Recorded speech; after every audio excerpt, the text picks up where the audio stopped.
Good evening, ladies and gentlemen. This is John Johnson, the firearms trainer, and we're welcome to our live from the range. It's Tuesday night, and it's the one day after Heidi and I's 29th birthday. I love you, baby girl. 29 years Heidi and I have been married.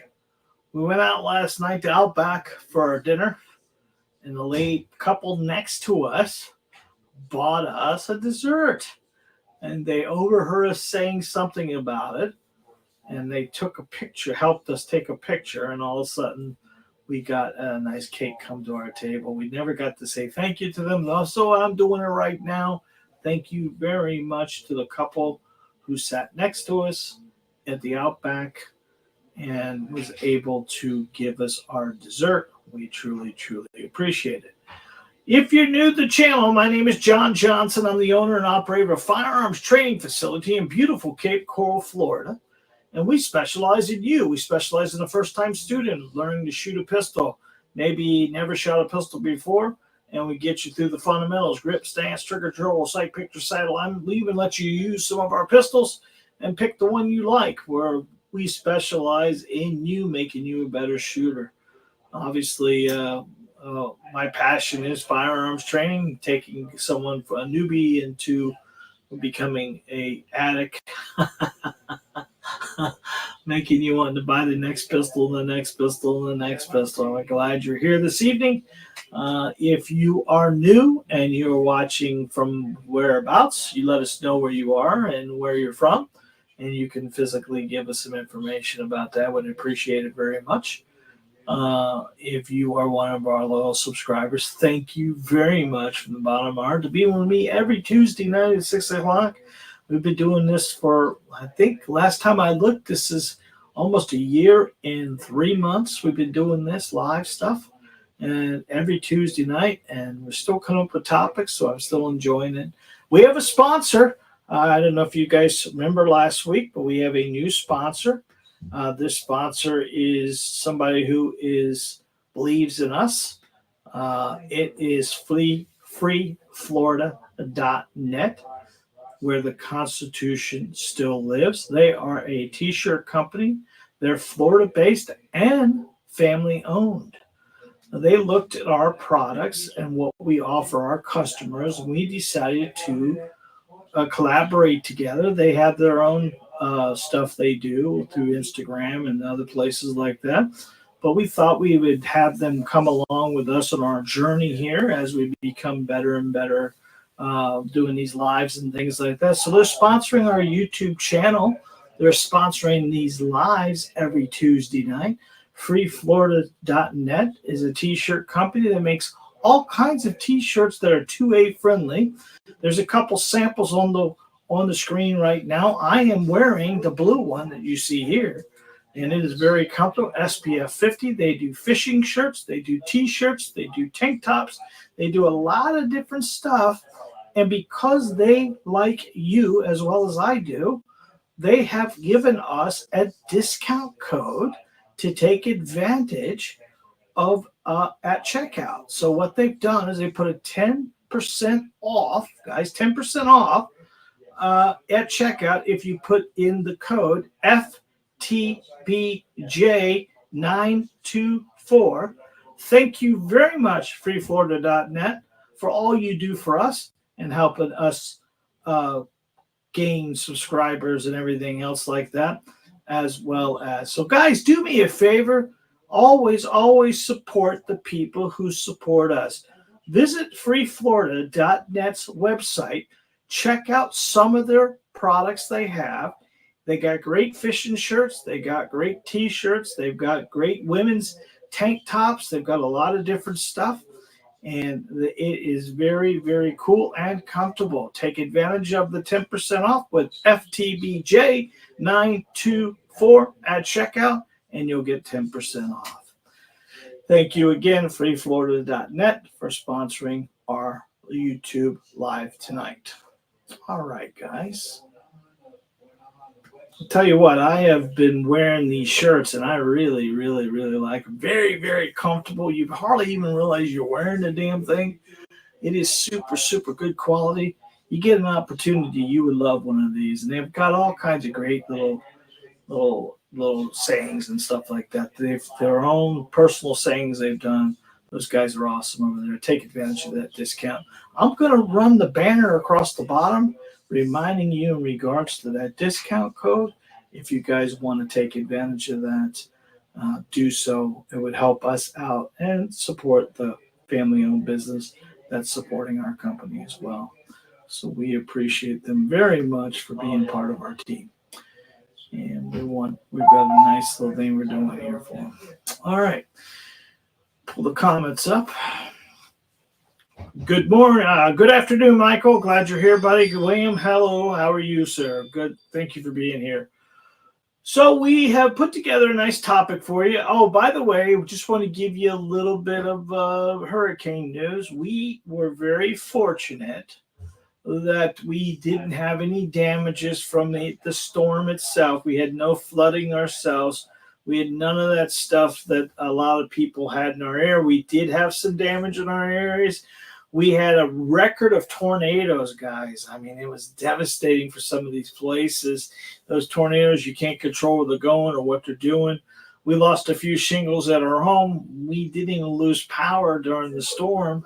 Very little done. My son Johnny and his girlfriend had very little small power outage for a little bit, and the store itself did not have any issues at all. We were very fortunate, but there are other people in our area that did have damage. So if you are in that praying for people, pray for everybody who has had some hurricane damage. Don't forget those people in that belt up there in North Carolina as well that had all that stuff going on. Definitely, we don't need another storm like that. We had back-to-back storms. We had one week and one the next week, so it's been kind of weird. I'm born and raised in Florida, been here my whole life. I'm 57 years old, and I can't remember a back-to-back a week apart storms that we've had here. It's pretty spooky and scary. So this week's topic I wanted to cover today because it came across from one of our YouTube subscribers. I shouldn't say that. Well, I guess they are subscribers. But we get a lot of comments. I get so many comments. We're very fortunate that we have the reach that we do. It's not enough. We need more. But we get a ton of comments. And there's a lot of people asking, should we know before we conceal carry a weapon? And, obviously there's a lot of, you got to have some shooting experience. So we're going to take this to the person who is thinking about carrying and kind of have a little bit of shooting knowledge. So we're not going to get too carried away on how do I shoot a pistol. Listen, I do concealed carry classes every week, and I can tell you there's a lot of people coming here getting their concealed carry license that's never shot a pistol before.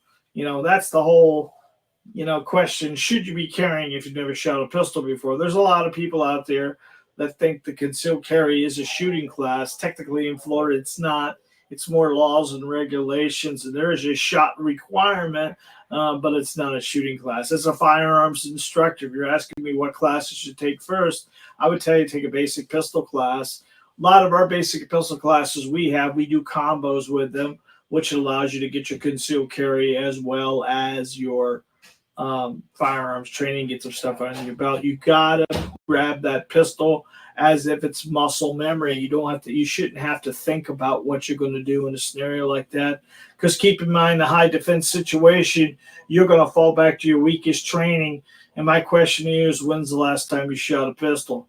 If you're shooting a pistol correctly and you're doing it on a regular basis, it should become muscle memory for you. It shouldn't be something you need to think about. You don't have to think about driving a car.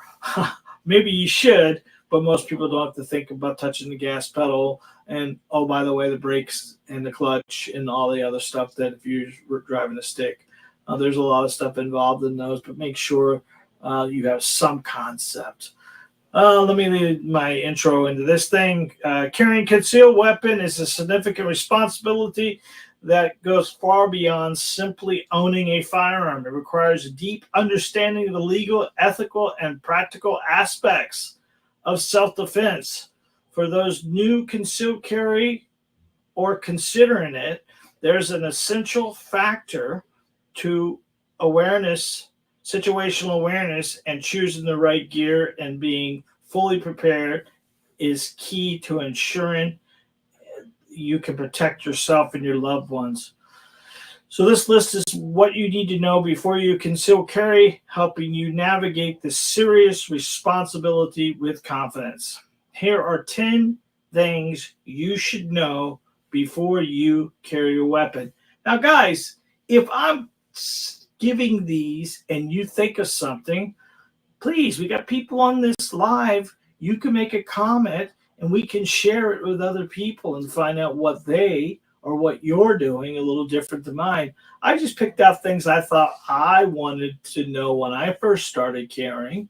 And it's imperative that we, I'm an expert at certain things, but I could be wrong at certain things. So go ahead and comment if you'd like. Maybe I'm missing something or everything else like that. So number one would be understanding your state law, especially if you're going to be using the reciprocity of Florida. Remember, Florida is one of those states, no matter where this video in the United States is being listened to, you as a Utah resident, you as a North Carolina resident, you as a California resident can get your Florida concealed carry. We actually offer an online concealed carry for non-residents in Florida. And that license itself would give you 30 states you could carry concealed in. You don't need to come to Florida.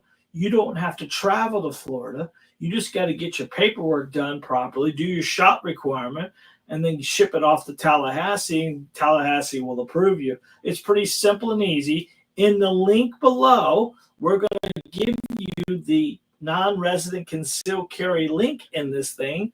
Obviously, if you visit our website, there's a link all over the place about that. Or you visit our website itself, there's a full link on there. And we'll do the YouTube link down below as well. But understanding the laws and regulations if you're using reciprocity, because just because Florida allows a Florida resident to carry 36 states, we still have to know the laws in the states that we're traveling in. This concealed carry license of Florida does not trump. I said Trump. This does not trump the laws in other states. You have to follow the laws of the state you're in as well as Florida's laws. Example would be a state that has open carry. Georgia has open carry. Florida does not. That means a Georgia resident can't come to Florida and open carry. They have to conceal carry because Florida does not have open carry. Vice versa, a Florida resident, because Georgia has open carry, a Florida resident cannot go to Georgia and open carry because they have a concealed carry license. And that means that we cannot open carry. Obviously, there's a caveat to that: hunting, fishing, or camping. And that's not hunting for a new purse, ladies. Hunting, fishing, or camping, you can go concealed at that point in time. So understanding the laws of each state. Now, in Florida, a lot of our laws are not misdemeanors or felonies, and they can be first, second, or third degree. We don't play around with this stuff in Florida. We're going to cover a lot of that stuff, William. Thank you very much. We're going to cover all those law places and everything else like that. But understand the laws in each state is your requirement. One of the things important to understand that each state has different laws and regulations for carrying abilities and weapons, and each kind of weapon and where the magazine can be, the magazine can't be. Florida, our weapons can be loaded in our gun. We don't need a license or permit for that. Our car is an extension of our home. There's a lot of different laws in each state. You need to make sure you understand it. Each state's laws different laws regard concealed carry include where you can and carry, reciprocity in other states, and required permit or training, ensuring you know the regulations of the state or any state you plan to travel in. Remember, most of these states are like Florida, it's very transient here. So that cop stopping you today, 2 weeks to a month ago, could have been living in New Jersey.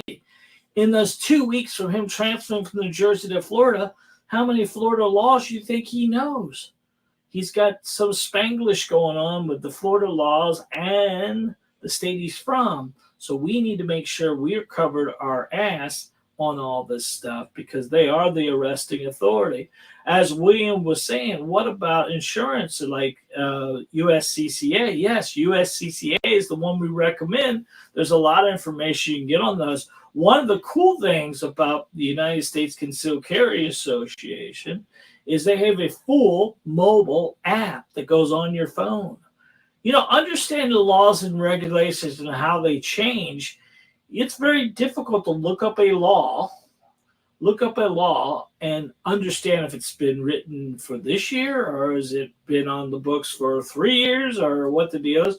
But USCCA has their website and they have their mobile reciprocity app. When you buy into their system, that gives you the attorney, the bond, the travel expenses, the lost earnings.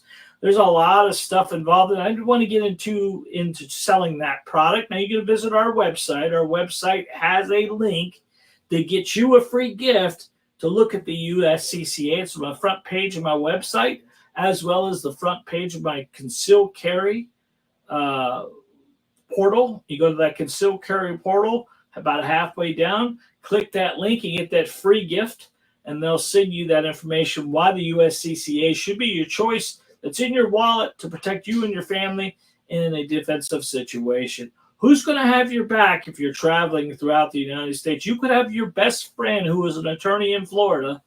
If you get in a situation where you're going to be in a gunfight in whatever state, well, imagine he's not licensed in that state. He's not going to be able to help you. You better have somebody that's got your back, and USCCA does. Listen, the prosecutor and the public defender are not enemies. They're buddies. They're hired by the state to lower the docket. You don't want a prosecutor and a public defender to work on a deal with you because that public defender just gave the crackhead a sweet-ass deal, and all of a sudden now you're the case next. Well, he may have to give you the prosecutor. Is that the guy you want on your team? Or do you want the USCCA or one of the other insurance agent companies? Now, I've looked at them all, guys. I can tell you I've sold them all. I can tell you the USCCA is a lot different than any other ones. You make that decision. You make what you want to do on it. But getting your ass out of jail is one of the things that's most important. And when it comes up to $1 million with the bond, is a key. As well as if you were to use your gun in line defense, you want to have that attorney representation, which they'll be able to get you there as well. All right. So number one would be understand the state laws. Number two is situational awareness. How aware of your surroundings.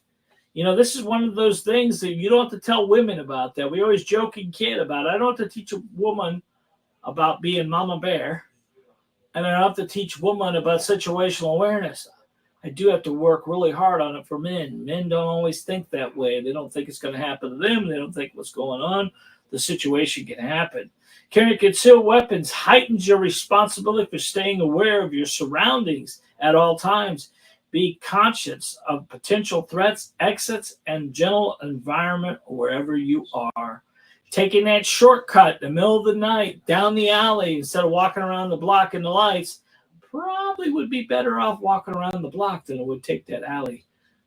It doesn't look safe for us, even though you think you might be big muscle man. Guy can hide behind a corner and cause a situational awareness is one of those things that we just got to be able to do. When you start carrying a weapon, you need to identify all of your exits, all your ability, look through the scenario and find out what's best in your. So my family knew from a very young age, I always watched the door. We always knew where the exits were. We knew where we could be, where we couldn't be. We need to be aware of our surroundings. It's key.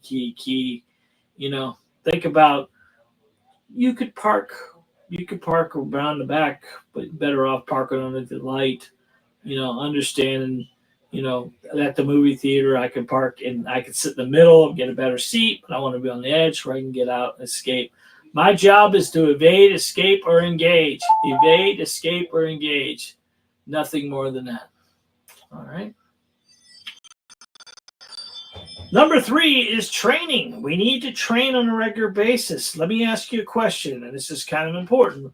When's the last time you drew from your holster? You don't have to shoot weapon. You don't have to shoot the pistol to draw from the holster. You can actually do all this dry firing and all these drills from your home, but getting comfortable pulling the garment and drawing from the holster. I can tell you, I don't do it enough.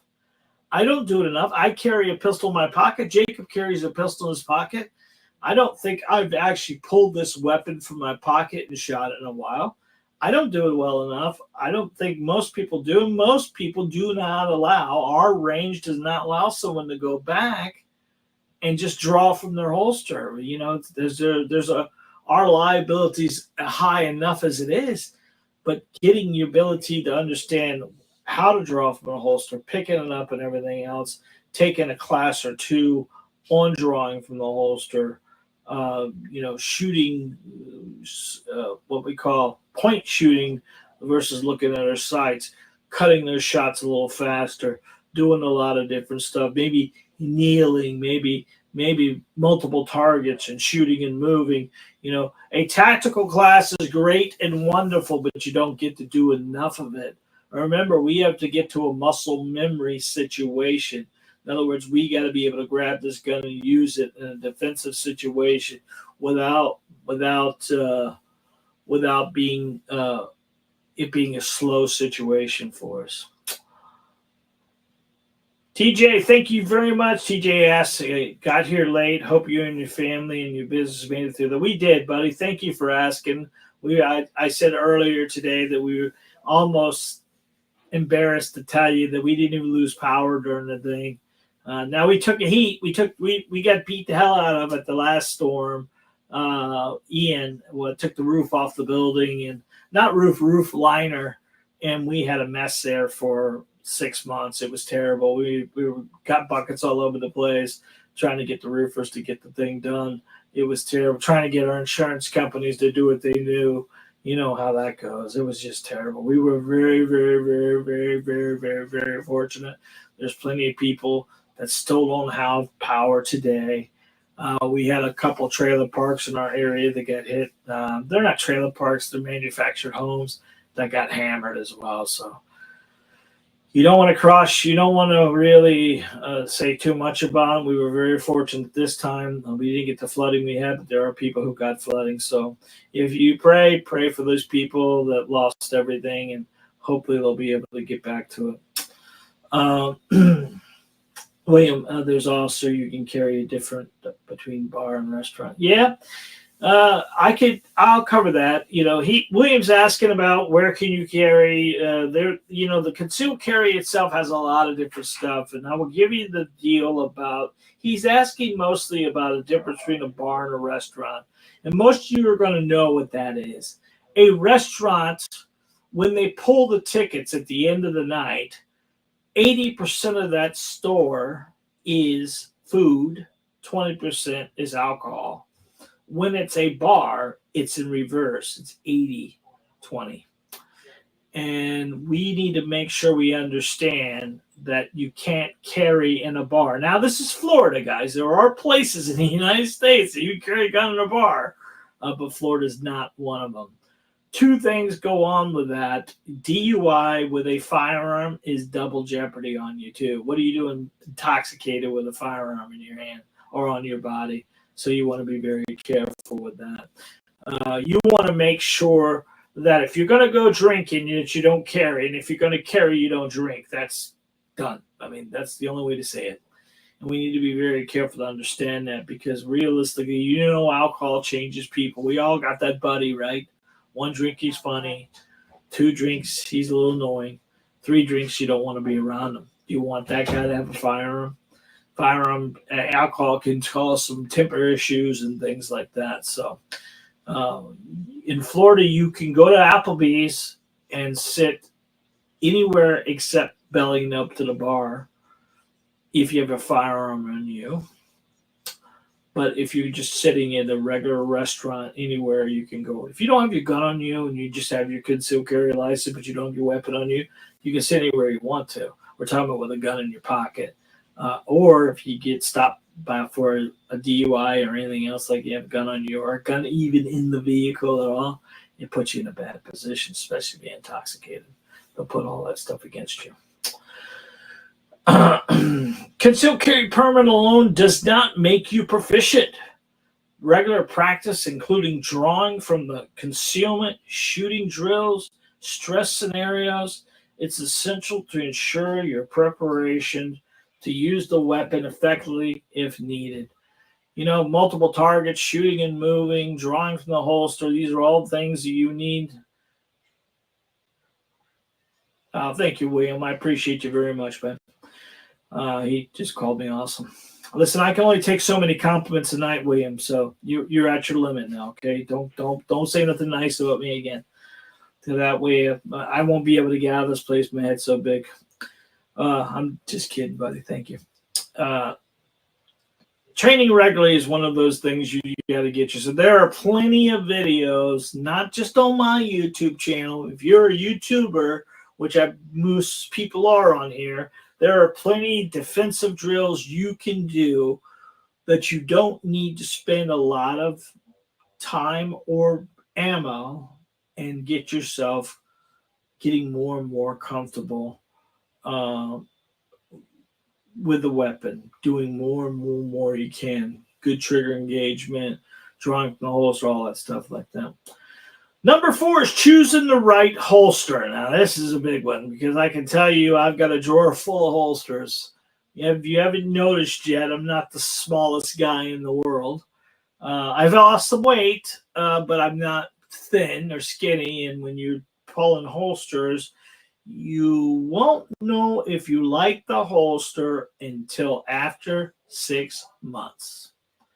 And people buy holsters, they go to the show, and they look at this holster, and the skinny guy is showing this holster,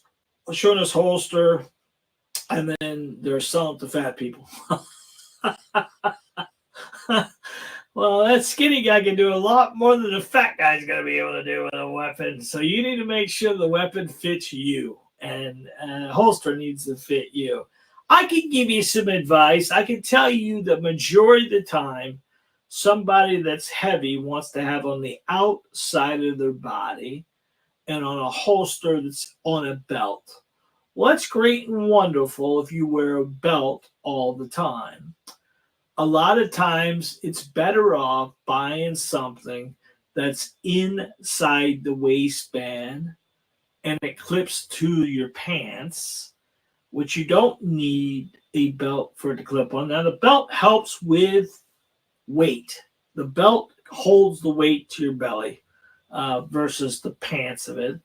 I can tell you that buying any holster that has a plastic clip, that this is the thing that hooks to your pants, is a mistake. You need to have a metal spring clip that clips to your pants. That clip will rip your pants before it'll come out of your pants.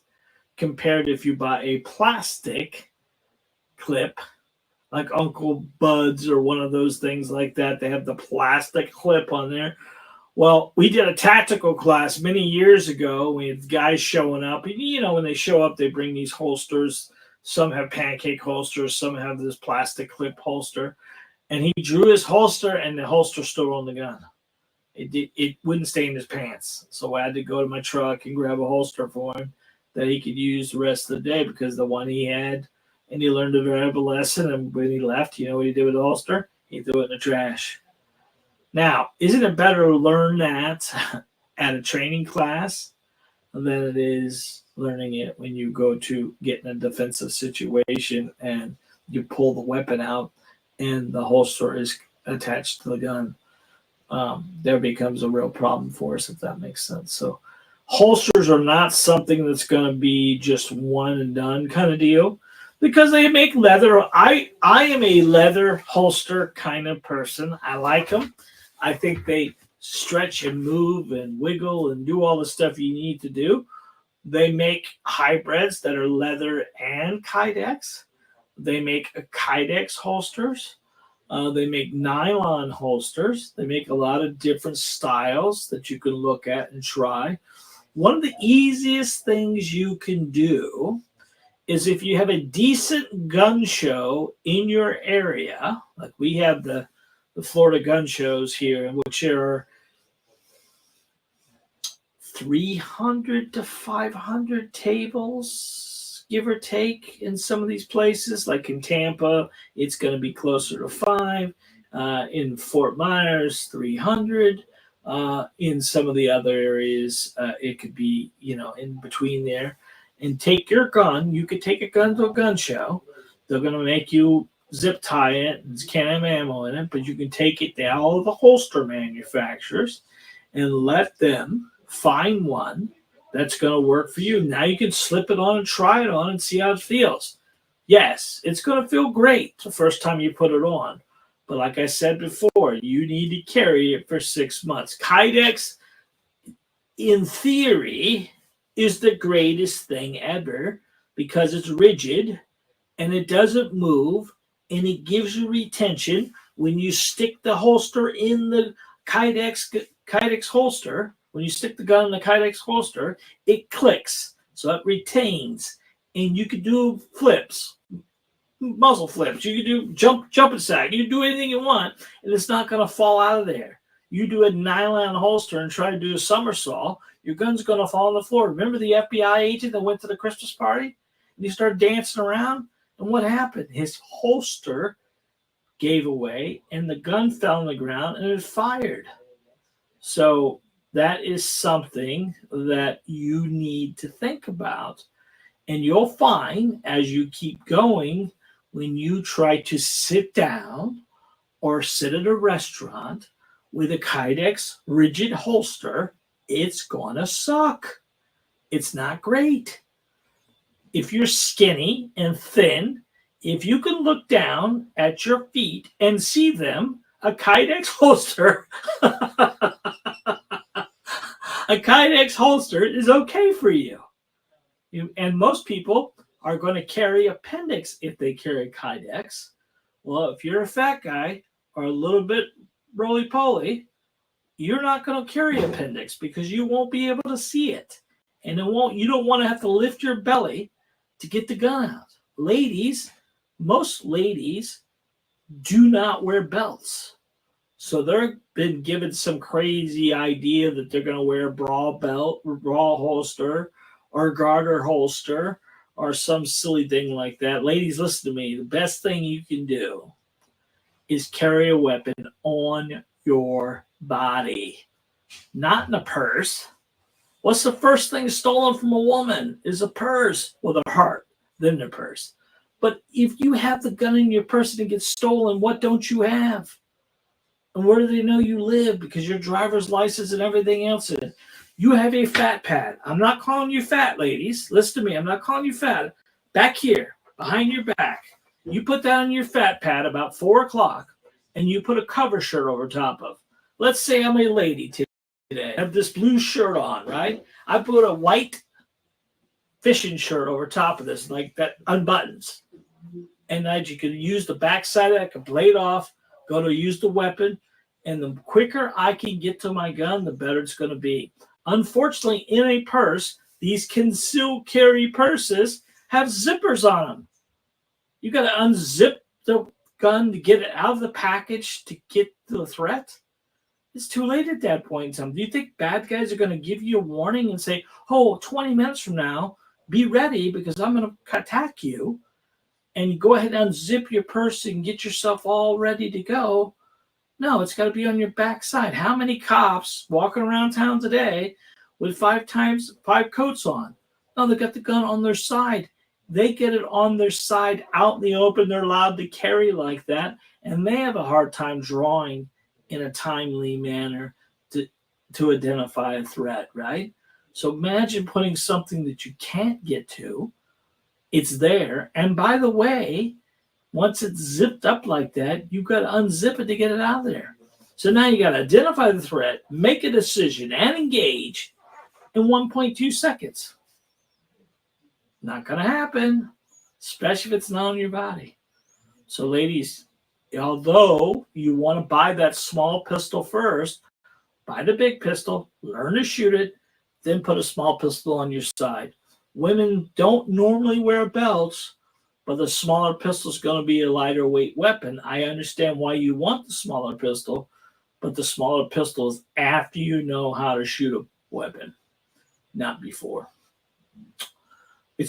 You're going to buy it. Just don't buy it early. Buy it after you've got your whole, whether it's Glock 43X, Smith & Wesson Shield EZ, Shield Equalizer, Smith & Wesson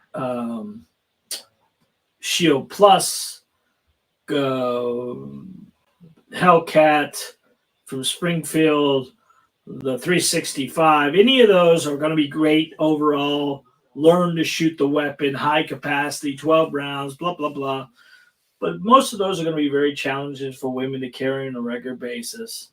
Where a small pistol like the Ruger Max 380, Jacob carries that. It is a great overall, great carry gun. It does have a sighting system on it. But remember, the smaller pistol, the bigger the recoil. So you got to get some confidence first before you buy something small. But get that on your body.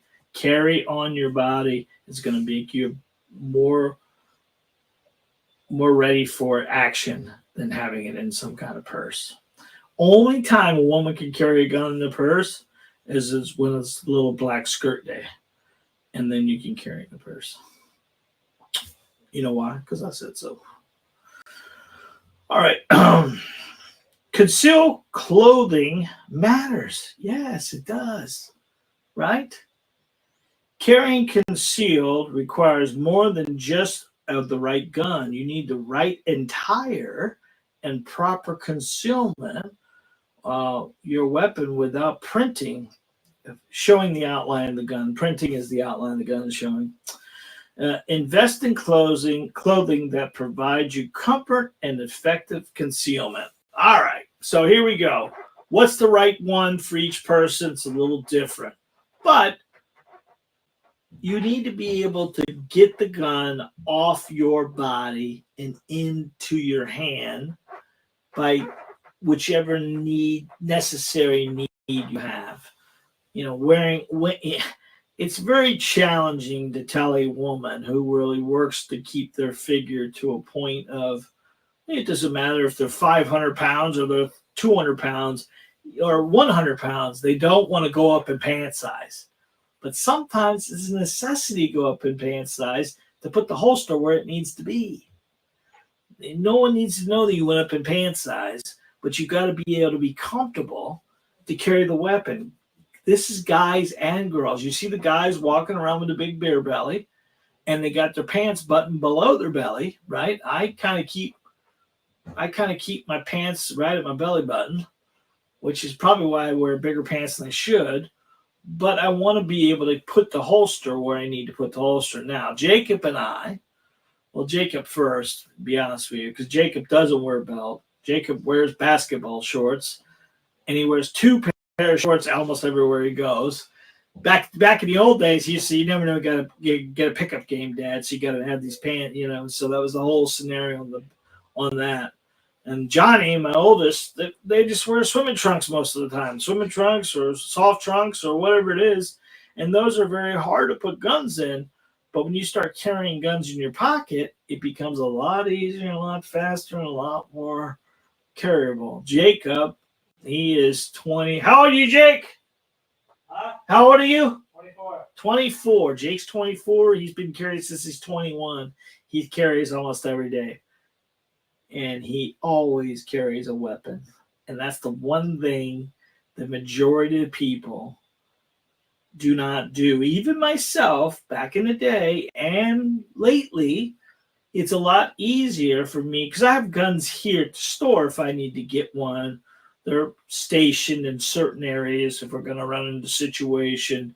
And when I'm doing training classes, but lately what I've been doing is I have a 9mm, which is Diamondback DB9, 7 rounds. That's in my pocket, and I've got my pants on. I've got a gun in my pocket. Now, this is not what I'm recommending for everybody because it's got a lot of high recoil, but I don't have to worry about what shirt I'm wearing or anything else like that because it's in my pocket, and my pocket becomes the holster. Only thing I will tell you, if you pocket carry, you normally are pocket carrying on your dominant hand. And if you are my age, where you've been putting shit in your pocket for 52 years, and then you go start putting a gun in your pocket, you got to remember nothing else can go in that pocket. No keys, no money, nothing else besides the gun. Now, I don't recommend you put a gun in your pocket without it being in a holster of some kind. And most of the firearms that are real 380s and things like that come with some kind of holster with it.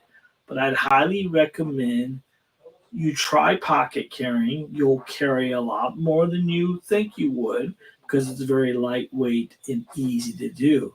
Unfortunately, for women, they don't have to wear much stuff with pockets in it. But us guys wearing those cargo shorts on a regular basis, it just deems easier for us to carry in our pockets. Remember, a defensive pistol is to get you out of the situation, not into a major gunfight. People go into settings here. You know, everyone starts out, I'm going to carry the Glock 19, and I'm going to carry the Glock 19, which holds 15 rounds, and I'm going to carry 2 extra magazines with me just in case.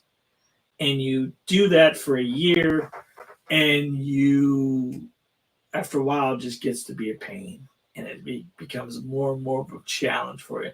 And the more challenge it becomes for you, the less likely you're going to do it. So when you pick the right holster and you pick the right clothing, it makes it a lot easier for you to carry on a regular basis. I'm not telling you what you should do or how you should do it. I'm just giving you opinions that I've gone through the Ramit. I've carried the 19. I've carried the Shield Plus. I've carried the regular Shield. I have carried the Pocket 380s. I've carried this 9 for about 2.5 to 3 years now. And I'm going to tell you that the pocket carry is a lot easier for most people. For women, it's the back fat pad. They call it fat pad. I'm not calling you fat, ladies. Back fat pad and putting a cover shirt over top, it's going to make it a lot easier. Although printing is not against the law in the state of Florida, printing is the outline of the gun showing through the clothes. It's just not smart. When someone sees a firearm, they don't see law-abiding citizen with a concealed carry. You're losing your tactical advantage if you print. And if a bad guy sees a printing, he's looking at a monetary amount of money. So do not print. Wear the right clothes. I can tell you stripes work real well. Plaids work real well. Flowered shirts real well. Anything that takes the outline of something away, that's the idea of it. Yes, ladies, you can wear leggings if you like with the little small pistols and put some nice bigger shirt over top of it. Will help out tremendously. Number 6 is knowing when to use your weapon. Now I'm going to give you what I'm going to tell you. And in our concealed carry classes, we always talk about idle. Idle means in defense of life. In defense of life means someone you know or you. Your job is not to defend the world. So remember the acronym IDLE, and this will help us understand when we can use the weapon. Now, if you take one of our concealed carry gear, there's a list of what's called forcible felonies. If you'd like to join, look at our website. Our website has the list of forcible felonies. This is where you can use yourself or others. State of Florida allows you to protect other people, but you need to be careful doing that because you don't know exactly what the whole story is. You don't want to get involved in the situation. You pull up in the mall parking lot and you see two men fighting. One's got a knife, one's got a gun. Who's the bad guy? You have no idea. So getting involved in that is probably not your situation. Let the cops handle that. Same thing in a domestic violence situation. You get involved, that man turns all that rage and anger onto you, and now he's pulling a weapon on you to stop you from doing something. You have to stop him from hurting you, and all of a sudden now the only witness you have is that woman that puts you in a bad situation. So understanding your laws and regulations you carry, the concealed carry class is one thing. Reading up on these books, reading up on when you can and when you can't defend yourself is very important. I'll give you my idea of this situation. You follow the 3 E's as much as possible: evade, escape, engage. Those will keep you out of most challenges. I carry a weapon for me, my wife, and my loved ones. That's Johnny, that's Jacob, that's Hillary. Hillary's Johnny's fiance. Those who I carry a weapon for. It's not my job to defend the world. It's my job to defend my family. And if I can evade, escape, I'm going to do that first before I ever engage. Legality-wise, we want to get in a situation where we protect the world. It's not our job to protect the world. It's our job to protect our loved ones we love. So remember, idle in defense of life. Critical understanding that carrying a concealed weapon is the last reason of defense tool. Last reason. We're not carrying this gun to stop somebody or kill somebody. We're carrying this to stop from being hurt or killed. Knowing when deadly force is justifiable. Always consider de-escalation tactics before drawing your weapon. A firearm is a de-escalator, but it is an escalator as well. And it can cause some idiots to think that you won't do it. You ain't got the gonads to do it. If you're drawing that weapon in the court system, it most likely in a situation where you're in a very, very extreme of physical threat or violence, you can only draw a weapon in fear, ladies and gentlemen. Fear of what? Death or bodily harm. Too many people think they could go out on their front porch and rack that shotgun to scare the asshole that's in your truck from stealing it. Well, the moment you stepped outside with that firearm, ladies and gentlemen, you became the aggressor because you stepped out in a non-life-threatening situation to defend a piece of property which you cannot defend in Florida. You can only defend your castle. You're not in your castle. You're outside your castle. You stepped outside with that shotgun and you racked it, which in turn made the bad guy in fear for his life, and he shot a pistol at you. He misses and you kill him, or you shoot him, and now you're at a situation where you were the aggressor because you were protecting a piece of property, which could easily be done by honking your horn with your fob and scare him away. Or how about locking your car? Because the bad guy didn't break a window to get in your car. He just reached up and lifted the door, and you left it unlocked. You could have let the cat out, the tat cat. We all have one of those, right? You could have let the dog out. You could have done a lot of different stuff, but you didn't. You picked the gun up in rage and anger. You pick a gun up in rage and anger, you've already lost, ladies and gentlemen. You cannot pick a gun up in rage and anger. You can only pick a gun up in fear. Fear of what? Death or bodily harm. All right. Firearm maintenance. How much maintenance are you doing? Are you regularly maintenance your concealed carry license? I could tell you once a month, Mr. Jacob takes my weapon and cleans it. I would like to tell you that, but it's not true. Mr. Jacob cleans my when I get so sick of the shit in my pocket and the gun itself gets so much lint in it and bullets in it So about probably every 3 months or so, we'll pull it out. I take it back and I shoot it. And I shoot it, when people want to use it. And then I've got to get the lint and all the stuff that goes in my pocket and the sand and everything else that goes on in there, because as we carry this weapon, it's there. Regular maintenance on your concealed carry weapon is key to ensure reliability. Clean and inspect your firearm regularly to avoid malfunctions, which could be catastrophic in a life and death situation. Yes, having a firearm jam at the range sucks. Having a firearm jam in a high defense situation is life threatening. So make sure that you're shooting your gun enough and it's maintenance enough and it's oiled enough and you're recycling those hollow points, and don't leave those ammo in the gun forever and a day. You should be shooting your hollow points in that gun to make sure they like it.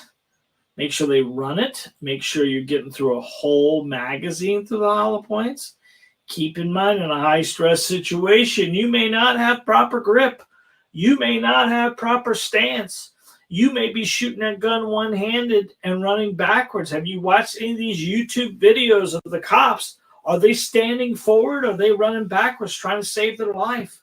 And you may not have all that stuff you need, so you got to make sure that gun is maintenance well enough that it'll run anything you want. That's why most of the cops in the United States and all over were carrying the Glock forever, because the Glock was pretty tough. It held up for a lot of stuff.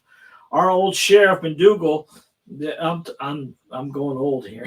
I was at a Rotary meeting when Heidi and I had a sign shop at one time. And McDougal said when they told everyone was going to get credited, at one time in Lee County, if a cop fell down on his microphone, his walkie-talkie, we only had two stations. And if he fell down on that, it killed us, right?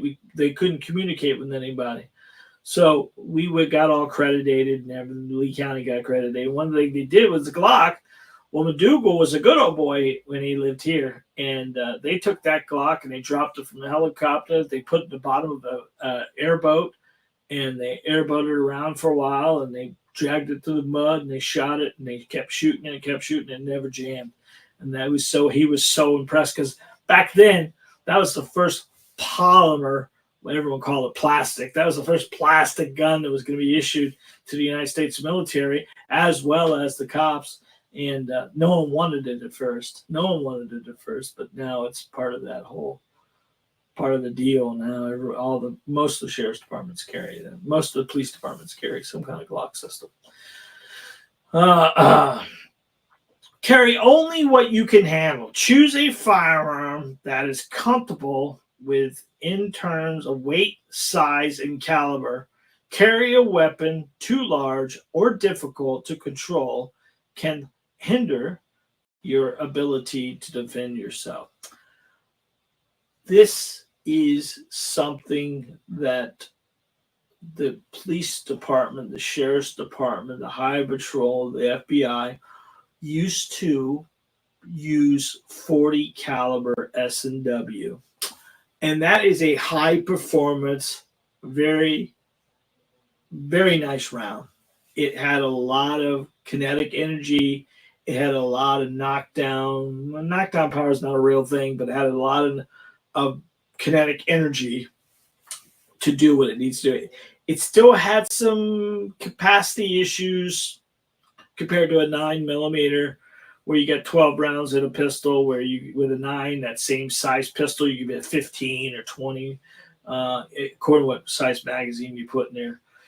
But after a while, FBI was the first ones to come back to the 9mm, because they were having qualification issues, because their agents weren't able to qualify because of the high recoil of the 40 caliber. It's a high performance round, so it had a lot of muzzle flip, and they were having issues with that. So nowadays, it's more in regards to the capacity how many rounds can we put in a weapon and make it carryable that we don't need to worry about reloading?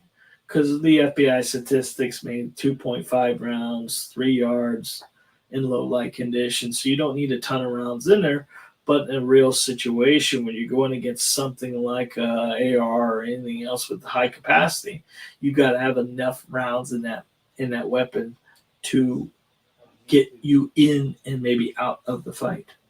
So finding the right weapons for you. I highly recommend a 9mm. Most people poo-poo a 9mm, but I can tell you the 9 is going to give us the higher capacity. There are some very high velocity bullets now that can be used. A lot of the hollow points are fast flying, so they're flat shooting. You're not going to get a ton of muzzle flip. You get a little bit more flash with a 115 versus a 124 as far as muzzle flash. But ideally, the actual 9mm would be probably your best solution. I would stick to, I mentioned them before, anything with a 3.1 to 3.6 inch barrel. This is the Glock 43X. This is the Shield Plus. This is the Equalizer from Smith & Wesson. The Easy. You could go to Springfield's, Hellcat, any of the 365s, whether you go at the XL or the Regular.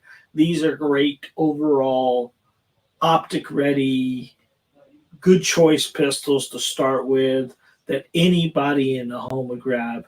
Our challenge with having a weapon in the home is that most people are married or most people have a significant other at their house, and we got to make sure everybody can run that pistol. You taking a 500 Smith & Wesson on your nightstand, which is overkill if you think about it.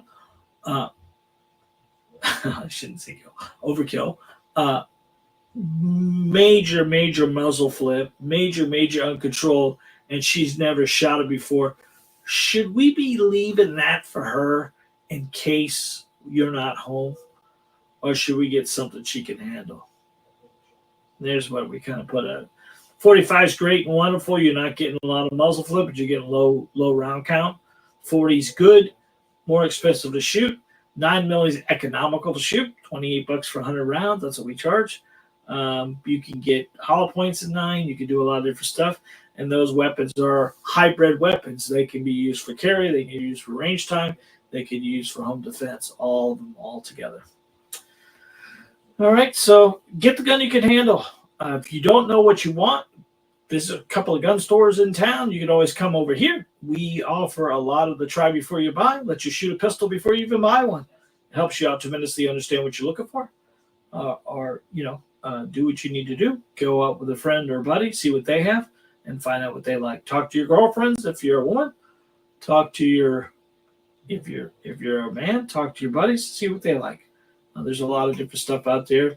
One of those is you're going to put in your hand, and you're going to get the old, oh, it feels good. And that's what we start with. And then we go through grip and stance and trigger control and get you comfortable. And once you've got that, then you've got a pistol you can learn with. And then better off to shoot the pistol in the home that you're going to use for defensive purposes. And most likely that manufacturer will make a smaller pistol in that same frame style. Understanding legal consequences. Using a firearm for self-defense results in significant legal consequences, even if you are justifiable. Understanding legal ramifications of using legal force or any other preparation to face a potential criminal and civil action. Remember, you using your weapon in a line of defense. When you pull that gun out, are you prepared to go to jail? Are you prepared to go to prison? Is it going to be that life-threatening, or should you evade, escape, or engage? Engage is always going to be last, but remember, it is not up to you. It is not up to your lawyer. It is not up to the prosecutor. It's up to the main guy, the district attorney. and he's going to do the reasonable man test. And he's going to look at the situation, and he's going to look at the scenario and say, if I put 12 people in the booth, are these 12 people that are supposed to be your peers, right? And 6 of them are going to be no shooters. They don't like guns. They're not going to shoot guns. They don't like anything about them. And they're going to ask that one question. They're going to take your scenario and they're going to put it to those jurors. And they're going to say, would you have done the same thing? And if all 12 of them say yes, you got no problem in the world. Criminally.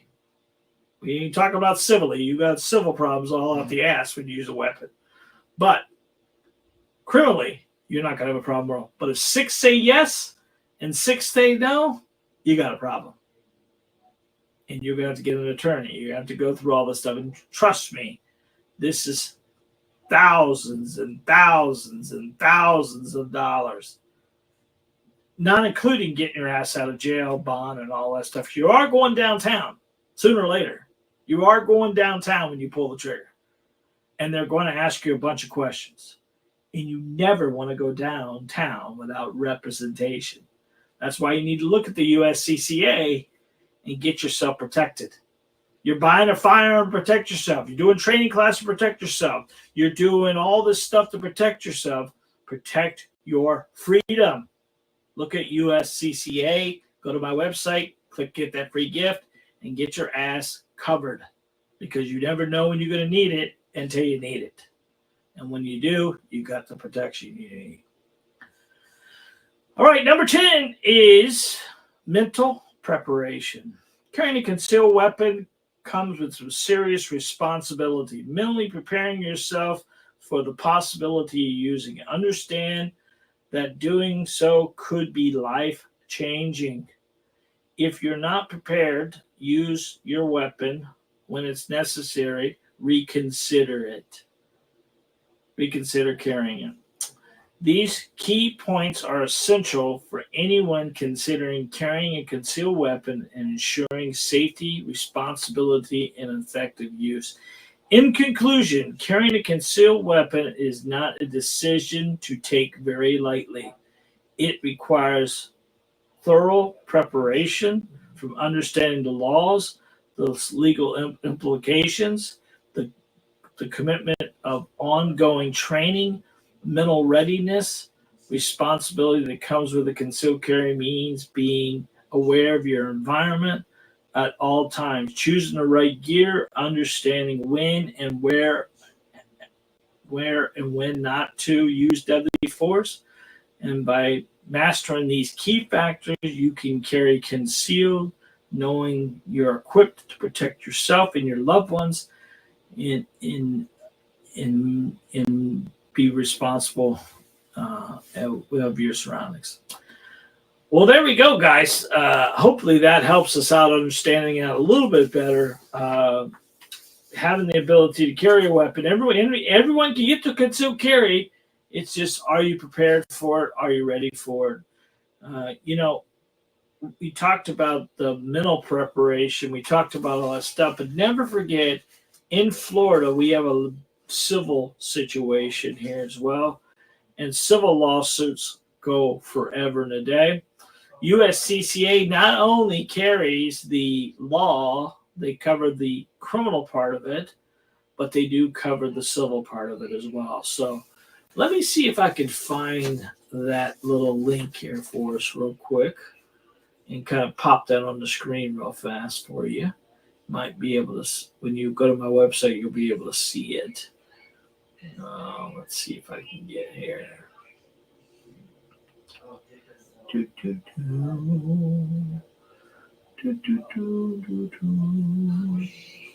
Yeah, there it is. This is what it looks like on my website. You can scan that barcode there, or when you go to my website, you'll be able to find this little spot right here, and this will give you that free concealed carry guide that you'll be able to get that and be able to protect yourself with that scenario. All right. One last time, nice little comment about our sponsor, because we appreciate them very much. Guys, you have an opportunity. Go to freeflorida.net, where the Constitution still lives. They are a family-owned T-shirt company that does a lot of 2A friendly stuff. They are family-owned like we are, and they believe in our process here, and they believe in what we do, and they decided to sponsor us. We negotiated a discount for them, or I shouldn't say he wanted to give you guys a discount, so I thought we'd take advantage of that. If you go to their website, they have fishing shirts, they have hoodies, they have women's clothes, they have men's clothes, they have a lot of different stuff. I would highly recommend you take advantage of the discount code, which is FTBJ924 at checkout, and get 10% off on your order. Now, if you are a fisherman, they have a lot of cool long sleeve SPF 50 shirts. That Florida free one there, and there's some white one there. I have that hoodie. That's awesome as well. They have it in the light teal. They have it in dark blue. They have tank tops. They have women tops. They have a lot of different stuff. They ship very fast, very quickly, and very economically.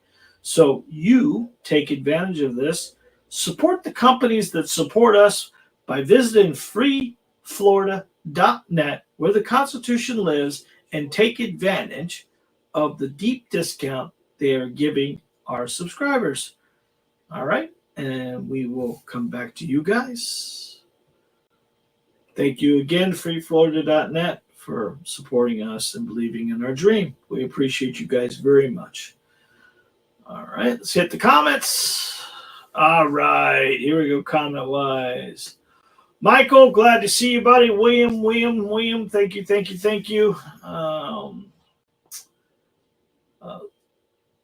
TJ, glad you're here, buddy. Eddie G, welcome.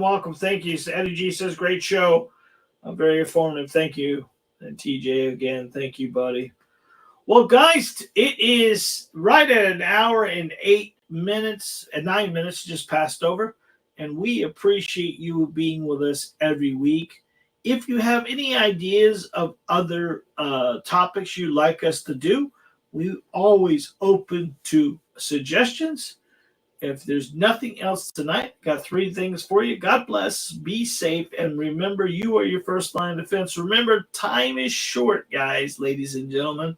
And if you have a family member, a loved one, or someone that you haven't spoke to in a while, you need to bury the hatchet and get to it. Listen, time is too short.